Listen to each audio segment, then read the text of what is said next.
Welcome दोस्तों, मेरे let's study exam में आपका स्वागत है। दोस्तों आज के इस वीडियो में आपको बताऊंगा कि आपका जो नीट एग्जाम सिलेबस है इसमें क्या क्या है। मैंने पिछली वीडियो में प्रीवियस वीडियो में जो है आपको बता के रखा है कि आप फिजिक्स का किस तरह से तैयारी करो और उसमें क्या क्या सिलेबस है, किस तरह से उसमें पढ़ना है अच्छे से।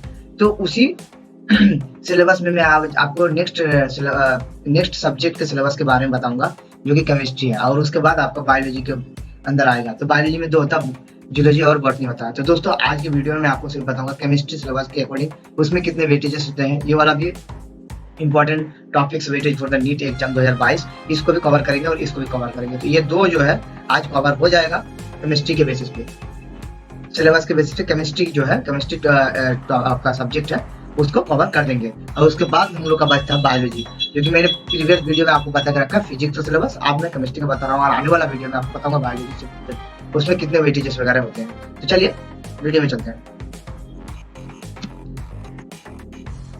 तो जैसे कि आपको दिख रहा है यहाँ पे हम लोग केमिस्ट्री से रिलेटेड बात करेंगे। आज केमिस्ट्री सब्जेक्ट से रिलेटेड बात करेंगे। तो टॉपिक्स कवर्ड इन 11th हम लोग का बेसिक तौर पे जो टॉपिक है 11th में कवर कर दिए जाते हैं ये सब। Some basic concepts of chemistry, chemistry से रिलेटेड इसका जनरल इंट्रोडक्शन क्या होता है, इंपॉर्टेंट क्या है, और स्कोप ऑफ केमिस्ट्री। तो ये सब क्या होते हैं, बेसिक में आते हैं। Laws of chemical combinations, Dalton's atomics theory, concept of elements, atoms and molecules. तो दोस्तों ये सब आपका टॉपिक मिलेगा किसमें, बेसिक्स। तो इसके अलग अलग यूनिट्स हैं, हम कुछ हाइलाइट्स यूनिट्स को लेके चलेंगे क्योंकि हर टॉपिक को पढ़ना मुश्किल होगा। मैं आपको बता देता हूँ शॉर्टकट आपको करना क्या है कि हर टॉपिक को अच्छे से पढ़ना है। जैसे एटॉमिक्स एंड मॉलिक्यूलर मासेस है, mole concept and molar mass, percentage, compositions and the empirical, ये सब जो है आपको क्या करना होगा, हर एक टॉपिक को पढ़ना है, साथ में डीपली पढ़ना है दोस्तों। ऐसा नहीं कि आप ऊपर ऊपर पढ़ लिए, समझे तो समझे, नहीं तो रट्टा मार के खेल खत्म। ऐसे अगर आप पढ़ते हैं तो बिल्कुल आपको समझ नहीं आएगा। इसको एग्जाम्पल के बेसिस पे पढ़ना होगा, आपको हर चीज को समझ के पढ़ना होगा, तभी आप क्या कर सकते हो, इससे ऑब्जेक्टिव क्वेश्चन निकाल सकते हो। किस तरह से आपको ऑब्जेक्टिव क्वेश्चन निकलेगा, है ना। तो ये some basics concept of chemistry, structures of atoms. दोस्तों हम लोग का एटम्स के बारे में पता है कि हम लोग किस तरह से इसका स्ट्रक्चर बनाते हैं। उसके लिए अलग अलग सेल्स वगैरह, सब सेल्स वगैरह, ड्यूल नेचर, सब मैटर्स लाइक ड्यू रिलेशंस। तो ये सब बहुत सारे ऐसे क्वांटम्स नंबर्स क्या क्या होते हैं, तो इसके अंदर बहुत सारे आते हैं स्ट्रक्चर्स ऑफ एटम्स के अंदर। तो दोस्तों मैं यही सिंपल में बताऊंगा आपको, हर टॉपिक को सही से पढ़ना है, डीपली पढ़ना है, उसके बाद उसका ऑब्जेक्टिव्स क्रिएट करना है। एग्जाम्पल के तौर पे पढ़ो, हर चीज को समझ के पढ़ो।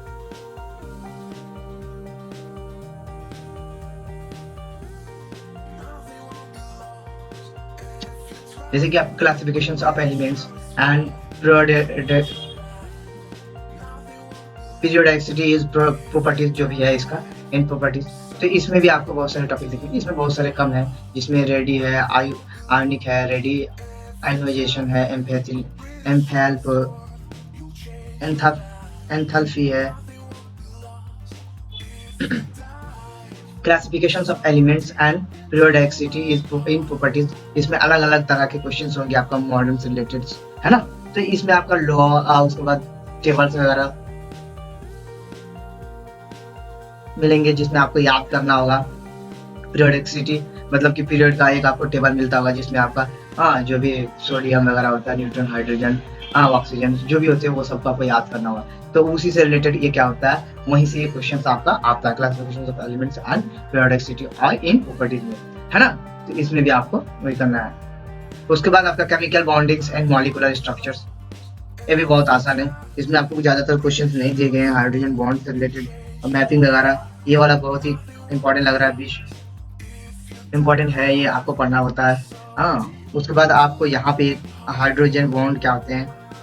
तो दोस्तों इसमें बहुत सारे ऐसे आपको मिल जाएंगे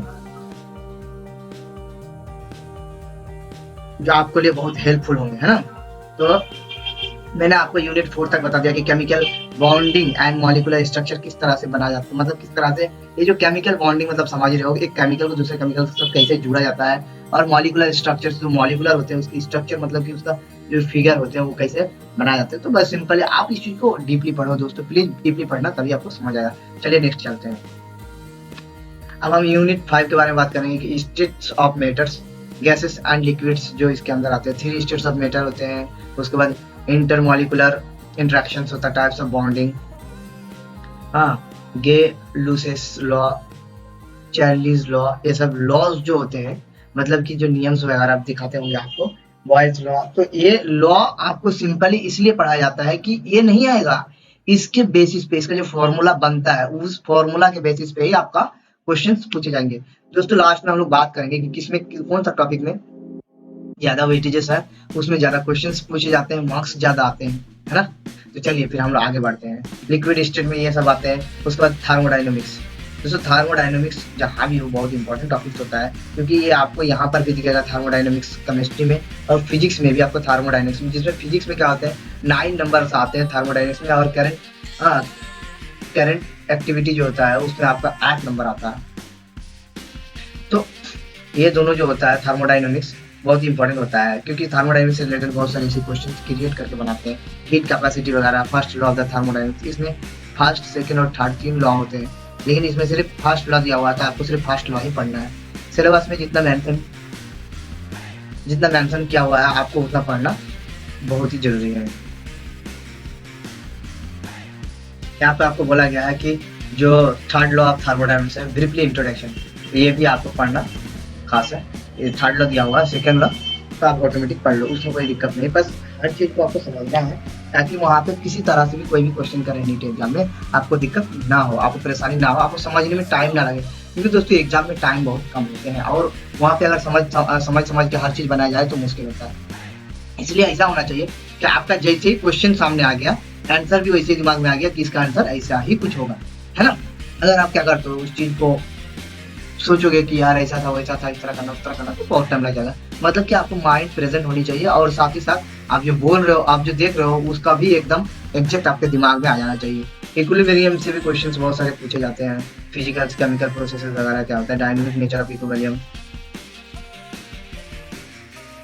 यहाँ लॉ ऑफ केमिकल इक्विलिब्रियम जो है, इक्विलिब्रियम कांस्टेंट है, फैक्टर अफेक्टिंग इक्विलिब्रियम है, ली चैलियर्स प्रिंसिपल्स, आयोनिक्स इक्विवेलेंस, तो ये सब क्या है आपका इक्विलिब्रियम में आता है। इसमें भी आपको क्वेश्चन, तो दोस्तों हम लास्ट में आपको बताएंगे किसमें कितना क्वेश्चन आते हैं, और प्रीवियस ईयर क्वेश्चन भी हम लोग देखेंगे कि कौन सी टॉपिक से सबसे ज्यादा क्वेश्चंस अटेम्प्ट किए गए हैं, नोटेड किए गए हैं, क्योंकि जब तक प्रीवियस ईयर क्वेश्चन हम लोग नहीं देखेंगे तब तक हम लोग को कुछ समझ में नहीं आएगा। तो हम लोग प्रीवियस ईयर क्वेश्चन के बारे में भी डिस्कस करेंगे, है ना। रेडिक्स रिएक्शन के बारे में भी देख लेते हैं, concept of reactions and reductions, redox reactions, oxidations, ये सब किसमें आता है, रेडॉक्स रिएक्शंस, इसमें कितना नंबर है, कितना नंबर पूछा जाता है, इसके बारे में हम लोग डिस्कस करते हैं। तो चलिए दोस्तों आगे बढ़ते हैं। अगर बात करें हम हाइड्रोजन की, तो हाइड्रोजन में भी बहुत सारे क्वेश्चन आता है। लेकिन दोस्तों मैं एक चीज बता देना चाहता हूँ कि आपको फिजिक्स से ज्यादा केमिस्ट्री में मेहनत करना होगा, क्योंकि केमिस्ट्री में बहुत सारे ऐसे टॉपिक्स हैं जो आपको देखने को मिलेगा, मैं आपको बताते जाता हूँ step by step.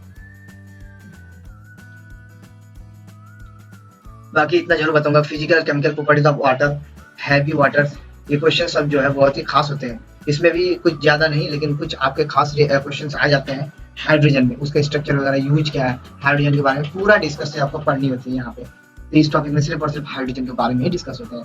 S block element जैसे अल्कलीन अर्थ मेटल्स जो होता है, इसमें अलग अलग ग्रुप्स वगैरह होते हैं। तो ये भी एक टॉपिक है आपका, बहुत ही खास टॉपिक है, जिसमें ये जो क्वेश्चन होता है एल्काइन है एक, और एल्काली एक है और एल्काइलिन है, ये दो क्वेश्चन जो होता है आ जाते हैं ना। तो इसमें मैंने एक बार देखा था क्वेश्चन में ज्यादातर इसको प्रीवियस है, तो हम लोग प्रीवियस ईयर क्वेश्चन जब पढ़ेंगे तब हम लोगों को ज्यादातर आइडिया चल ही जाएगा कि कौन सी टॉपिक से क्वेश्चन अटेम्प्ट करते हैं, मतलब कि क्वेश्चन टेक करते हैं, लेते हैं कौन सी टॉपिक से। Preparation and properties of some important compounds के बारे में यहाँ पे डिस्कस करेंगे। इस तरह से आपका हर चीज को आपको पढ़ना। चलिए आगे बढ़ते हैं। जैसे कि मैंने आपको बताया सम पी ब्लॉक एलिमेंट्स, जो हम लोग ऊपर पढ़े हुए एस ब्लॉक एलिमेंट्स है, जिसमें अल्काली और एल्कालिन है ना।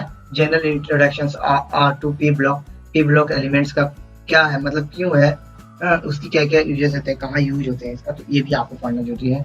उसके बाद ग्रुप 13 एलिमेंट्स, इसमें ग्रुप 13 अलग अलग होते हैं, जब आप इसको पढ़ोगे तो आपको पता चल जाएगा कि इसमें ग्रुप 13 एलिमेंट्स है, जिसमें जनरल इंट्रोडक्शन होता है। ग्रुप 13 एलिमेंट्स क्या है, electronics configurations, operands, variations of properties, oxidation states, trends in chemical reactivity, है ना।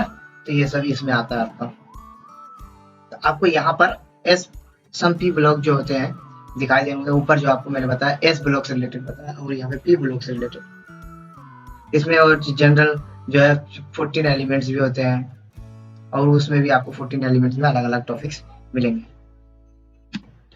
तो मैं बता देना चाहता हूँ कि organic chemistry some basics principle and techniques, ये जो है आपका 12 है। और एक बात कि यहाँ पे आपको फिजिक्स से ज्यादा केमिस्ट्री में यूनिट्स हैं, अलग अलग यूनिट्स हैं। ये 11th का कवर टॉपिक किया हुआ है। सिंपल 11th और 12th में भी जो भी होता है वही यहाँ पे ज्यादातर क्वेश्चंस किए जाते हैं। अगर जो बंदा 11th को सही से पढ़ लेता है उसके लिए आगे नीट की एग्जाम बहुत ही शॉर्ट हो जाता है, मतलब कि बहुत ही आसान हो जाता है। वो चाहे तो बिना पढ़े भी एग्जाम दे सकता है अगर वो 11th और 12th को सही से पढ़ा है तो। इसमें कोई ज्यादा टॉपिक पूछा थोड़ी जाते हैं, वही तो टॉपिक सब रिपीटेड किए जाते हैं जो उसमें 11th और 12th में पढ़ाया गया। हर टॉपिक हर बंदा बोलेंगे कि हाँ देखा हुआ, लेकिन ऐसे नहीं, देखा हुआ होना नहीं चाहिए। आपको उस टॉपिक के बारे में जानकारी होनी चाहिए, टॉपिक है क्या और उसका यूज मतलब वो किस काम के लिए है। जेन्युइन हम लोग नॉर्मली कीमती काम के लिए, जितने भी टॉपिक्स आपको यहाँ शो हो रहा होगा हर टॉपिक का हम लोग कुछ ना कुछ यूज करते ही हैं, क्योंकि जो भी चीज पढ़ाया जाता है हम लोगों को वो पहले से कहीं ना कहीं उसके ऊपर कुछ रिसर्च वगैरह किया गया है, उसके ऊपर कुछ बना हुआ है, तभी हम लोगों को उस टॉपिक से रिलेटेड पढ़ने के लिए दिया जाता है ना। तो हाइड्रोकार्बन्स जो है, हाइड्रोकार्बन्स अभी पढ़ेंगे यहाँ पे।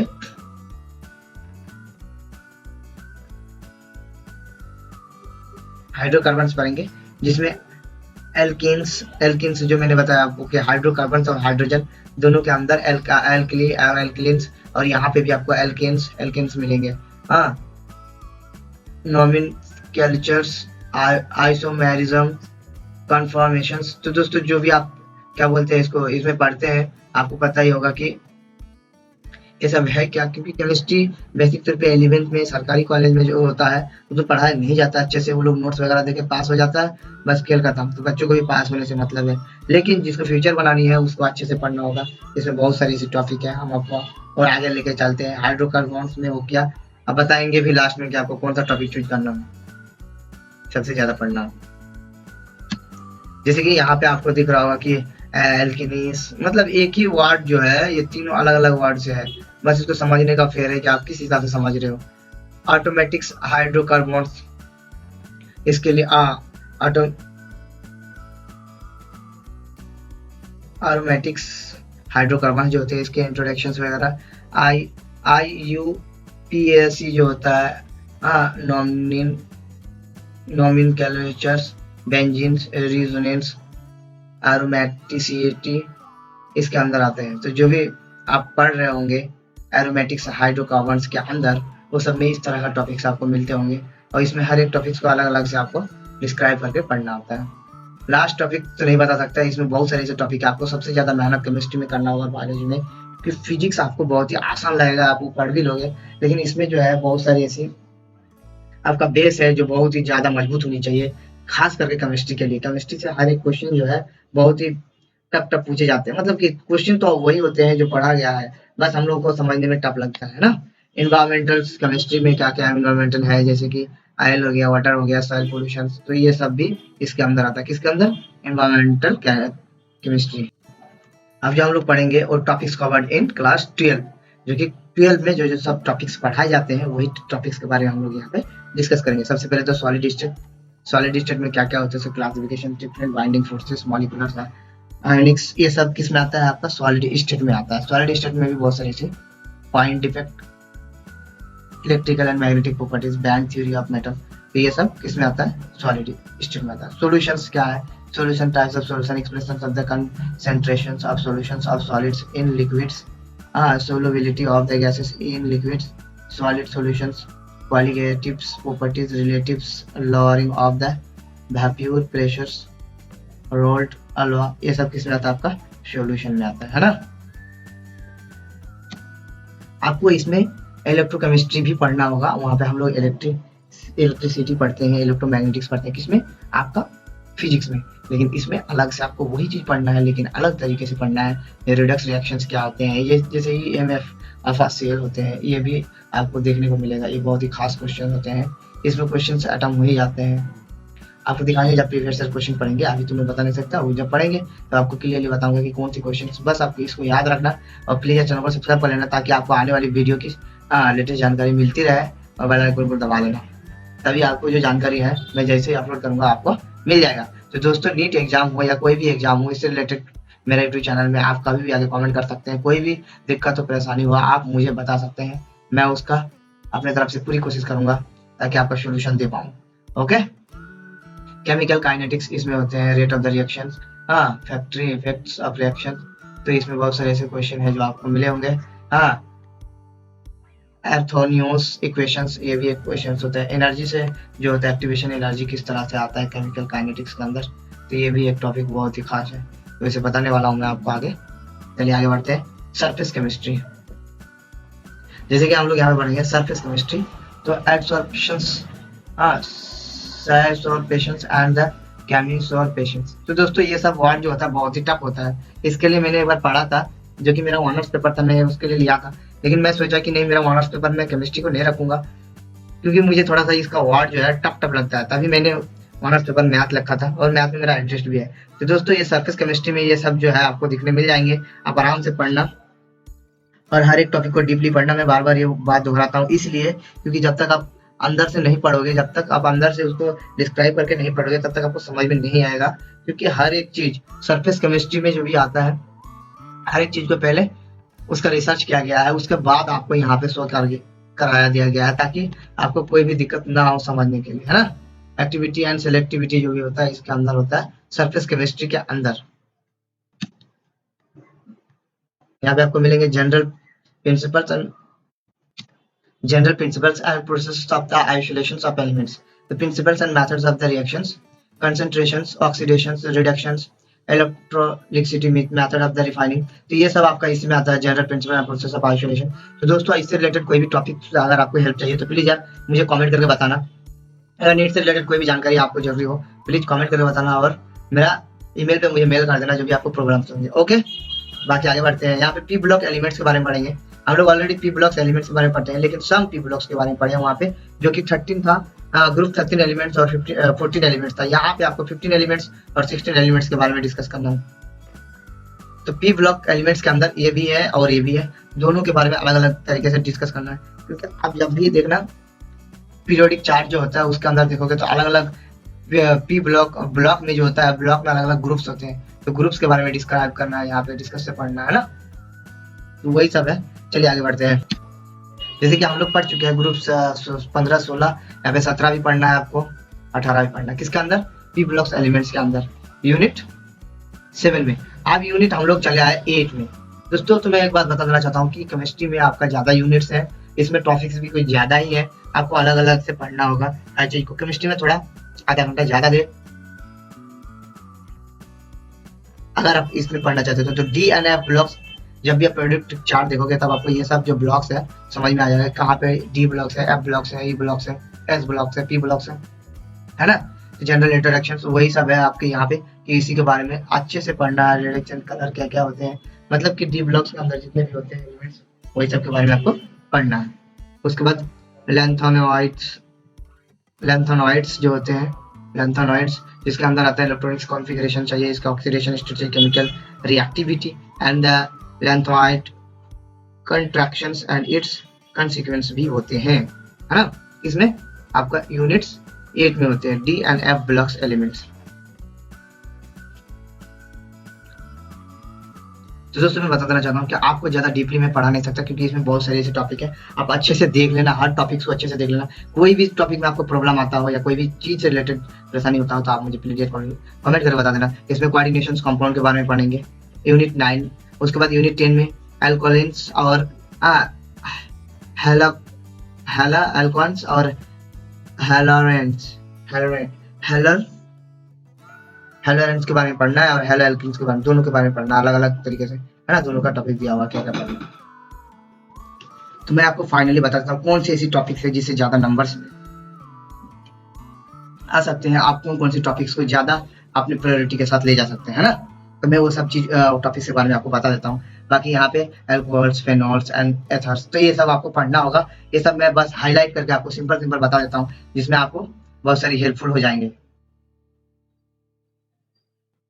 यहाँ पे भी आपको ऑर्गेनिक्स कंपाउंड कंटेनिंग निट्रोजन नाइट्रोजन, तो दोस्तों ये नाइट्रोजन भी है, जो ऑर्गेनिक्स कंपाउंड कंटेनिंग नाइट्रोजन किस तरह से होते हैं, एमीन्स होते हैं, तो यहाँ पे भी आपको बहुत सारे सब टॉपिक मिल गए होंगे। और जो हाईलाइट किया हुआ है ये सब आपको इसके बेसिस पे आपको आगे की पढ़ाई करनी है। यहाँ पे आपको दिख रहा होगा, है ना।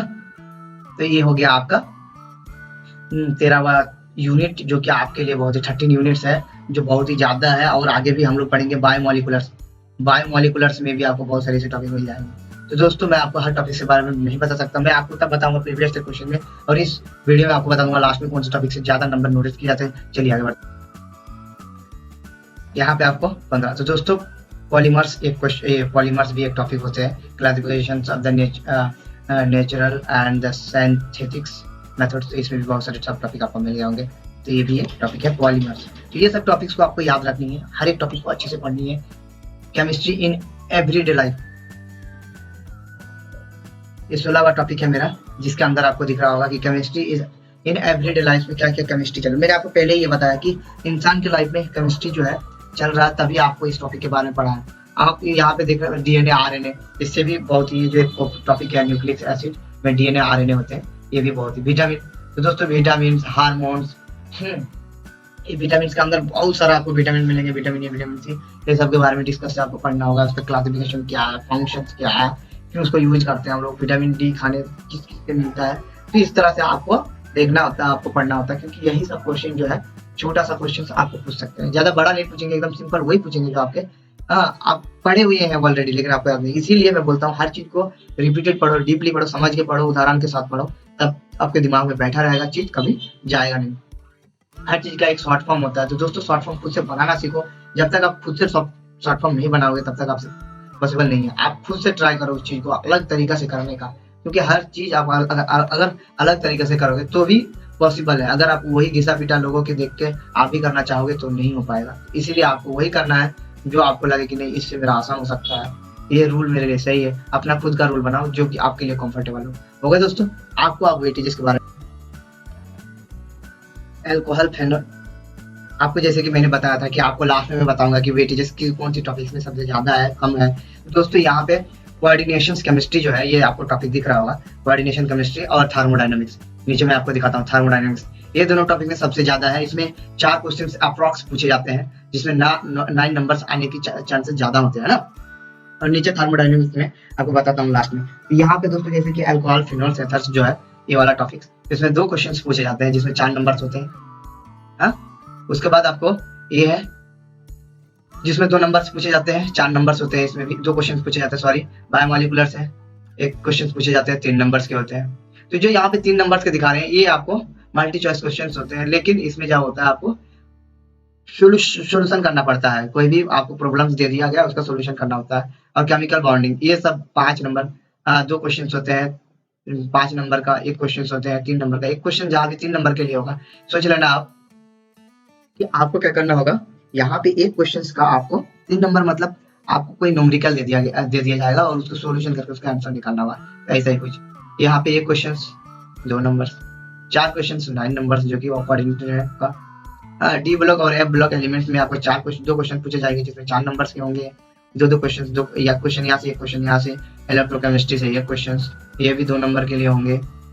उसके बाद आपका इन्वायरमेंट केमिस्ट्री, जो कि मैंने आपको बताया अभी, ये भी 2 नंबर्स के लिए। 3 क्वेश्चन पूछे जाएंगे आपका इक्विलिब्रियम से। इक्विलिब्रियम से दोस्तों आपको न्यूमेरिकल बहुत मस्त मस्त पूछे जाएंगे, वहाँ पे बहुत ही आसान होते हैं। मैंने एक बार पढ़ा था इक्विलिब्रियम, जिसमें आपको बहुत सारे न्यूमेरिकल शॉर्टकट फार्मूला के साथ पूछे जाते हैं। आप सिर्फ फार्मूला में फिट करो और आंसर निकाल के आउटपुट निकाल, मतलब आंसर दे दो उसका। General principle and process of the isolation से एलिमेंट्स में 1 क्वेश्चन ही पूछे जाएंगे, जिसमें आपका 2 मार्क्स होंगे, है ना। यहाँ पे फाइनली मैं आपको बता देता हूँ कि यहाँ पे जो फाइनली आपका एन कंटेनिंग ऑर्गेनिक कंपोनेंट्स जो है, नाइट्रोजन, एन मतलब नाइट्रोजन, तो इसमें आपको क्या आ जाएगा, 1 क्वेश्चन पूछे जाएंगे 3 नंबर के लिए। 3 नंबर के लिए मतलब समझ लो न्यूमेरिकल पूछेगा, 100% न्यूमेरिकल पूछेगा आपको यहाँ पे। Organic chemistry and some basic principles and the techniques 1, इसमें भी 1 ही क्वेश्चन पूछे जाएंगे आपको, जिसमें 2 नंबर्स के लिए पूछे जाएंगे।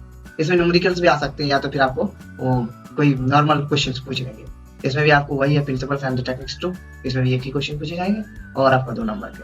तो दोस्तों पी ब्लॉक में आपको जो मैंने बताया था कि जनरल 13 और 14 ग्रुप्स जो होते हैं उसके लिए आपको 2 क्वेश्चन पूछे जाएंगे। एक क्वेश्चन 13 और 14 से जिसमें 3.5 नंबर्स मतलब कि 1.75 नंबर्स की हो सकते हैं अलग-अलग तरीके से, है ना। पी ब्लॉक्स एलिमेंट्स में जैसे 16, 15, 16, 17, 18 जिसमें 2 क्वेश्चन पूछे जा सकते हैं और आपको 3.5 नंबर से आने की चांसेस है। पीरियोडिक टेबल जो कि मैंने आपको बताया, पीरियोडिक टेबल आपको अच्छे से देखनी है क्योंकि उसी में आपको ग्रुप्स वगैरह जितने भी होते हैं ब्लॉक्स वगैरह सब मिल जाएंगे। इसमें 2 नंबर के क्वेश्चन पूछे जाएंगे। जैसे कि मैंने आपको यहाँ पे बताया थर्मोडायनेमिक्स, तो दोस्तों थर्मोडायनेमिक्स टोटल 4 क्वेश्चन आएंगे और 8 नंबर के। वहाँ पे 6 क्वेश्चन पूछे गए थे 9 नंबर के लिए। तो बस सिंपल थर्मोडायनेमिक्स और आप कोऑर्डिनेटर केमिस्ट्री जो है 2 अगर पढ़ते हैं तो आपको यहाँ से 17 या 20 करीब नंबर कम से कम 15 प्लस आ ही जाएगा। आप ये 2 टॉपिक को पहले नोटेट कर लो। मेरा मानना है कि आप उस टॉपिक को पहले नोटेट कर लो जिस टॉपिक में सबसे ज्यादा नंबर्स आने की संभावना ज्यादा है। यहाँ पे जैसे 2 क्वेश्चन का आपको 5 नंबर मिलने का चांसेस है, तो पहले ये सब टॉपिक को अच्छे से रिपीटेड करके पढ़ लो, उसके बाद 1-2 नंबर। क्योंकि दोस्तों मैं बता देना चाहता हूँ कि आप अगर नीट का एग्जाम क्लियर करना चाहते हो कम से कम 90 प्लस आपको लाना बहुत जरूरी है। अगर 90 प्लस ला लेते हो तो आपको कोई रोक नहीं सकता है, आप आराम से निकल जाओगे। क्योंकि 90 के ऊपर जो होता है अच्छे नंबर्स होते हैं दोस्तों। आप कोई भी एग्जाम्स का हो, जैसे कैट हो, जीमेट हो, मेट हो, बहुत सारे ऐसे एग्जाम्स हैं। अगर 90 ऊपर आते हैं तो आपके लिए बहुत ही प्रायोरिटी में ज्यादा चांसेस हो जाता है। पॉलीमर्स जो जिसमें आपको 2-3 नंबर के पूछे जाएंगे, इसमें भी 3 नंबर का एक ही क्वेश्चन, इसमें 2 नंबर।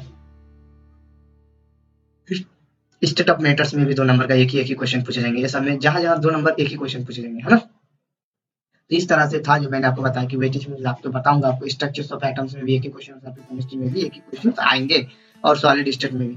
थर्मोडायनेमिक्स में सबसे ज्यादा है और कोऑर्डिनेटर केमिस्ट्री में सबसे। तो ये 2 टॉपिक को आप लेके चलो, बाकी जो भी सॉल्यूशन में 5 नंबर है इसको भी कवर करते चलो। इस तरह से आप कवर करते जाओगे तो आपको क्या, ये जो है वेरी वेरी इंपॉर्टेंट है क्योंकि इस जिसमें आपको ज्यादा नंबर मिलते हैं उसमें सबसे ज्यादा चांसेस ये होते हैं कि आपको उसको क्या करना है, नजर में रखना है, सबसे ज्यादा नजर में रखना है। तो मिलते हैं दोस्तों, ये मैंने आपको बताया सिर्फ और सिर्फ केमिस्ट्री सिलेबस से रिलेटेड, केमिस्ट्री सिलेबस में किस तरह से क्या पढ़ना है आपको, जो कि आपके लिए फायदेमंद हो। तो मिलते हैं फिर नेक्स्ट वीडियो में, जो आपको बताएंगे कि बायोलॉजी में जो बॉटनी और जूलॉजी होता है, ये दोनों सिलेबस में कौन सी टॉपिक आपको ज्यादा पढ़नी है, कौन सी कवर करनी है। थर्मोडायनेमिक्स दोनों में, फिजिक्स और केमिस्ट्री दोनों में सबसे ज्यादा नंबर्स, सबसे ज्यादा तो नहीं लेकिन ज्यादा नंबर्स इन्हीं से पूछे जाते हैं। थर्मोडायनेमिक्स एकदम अच्छे से पढ़ना है, एकदम डीपली पढ़ना है, हर एक चीज को पढ़ना है, फर्स्ट सेकंड जो भी थर्मोडायनेमिक्स के लोग वगैरह। ओके दोस्तों, तो मिलते हैं फिर नेक्स्ट वीडियो में दूसरे सिलेबस के साथ, जो कि सिलेबस में आपको बायोलॉजी से रिलेटेड बताए जाएंगे। तब तक के लिए जय हिंद।